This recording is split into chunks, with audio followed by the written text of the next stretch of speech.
రాష్ట్ర ప్రజల కోసం పోరాడుతున్నామని నెలలు కాకపోతే 2 నెలలు జైల్లో పెట్టండి అంటూ ఆగ్రహం వ్యక్తం చేశారు మాజీ మంత్రి పేర్ని నాని.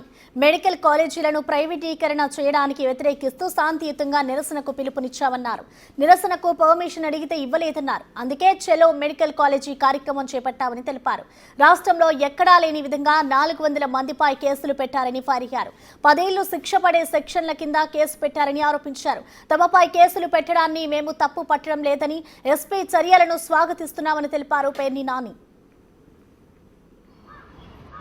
పేదల సౌకర్యం కోసం, ఒక గొప్ప అవకాశం కోసం పాడు చేసేటువంటి ప్రభుత్వాన్ని నిరసన తెలియజేయడం కోసం శాంతియుతంగా మేము ప్రోగ్రాం పెట్టాము, అప్లికేషన్ పెట్టాము.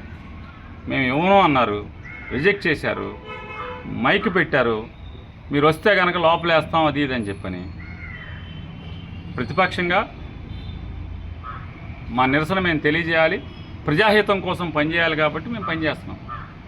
కొత్త ఎస్పీ గారు వచ్చారు. 400 కేసులు, 400 మంది మీద రాష్ట్రంలో మొట్టమొదటిసారిగా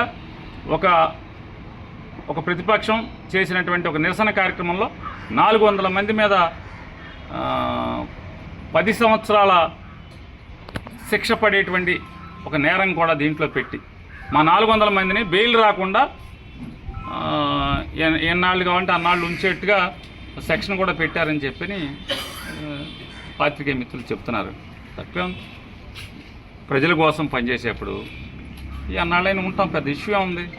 చంద్రబాబు నాయుడు, కొల్లు రవీంద్ర వీళ్ళు వాళ్ళ ఇష్టం చేసుకొని, ఇప్పుడు మనం ఏమైనా మర్డర్ చేసి బెయిల్కి ఎవరన్నా మా పొడి చేయండి, వాళ్ళని పొడి చేయండి, వీళ్ళని పొడి చేయండి అని చెప్పి మనం దొరికిపోయి వెళ్తే నామోషి పడాలి. కానీ అట్లా దొరికిపోయినోడే నామోషి పడినప్పుడు, ప్రజాహితం కోసం పనిచేస్తున్నప్పుడు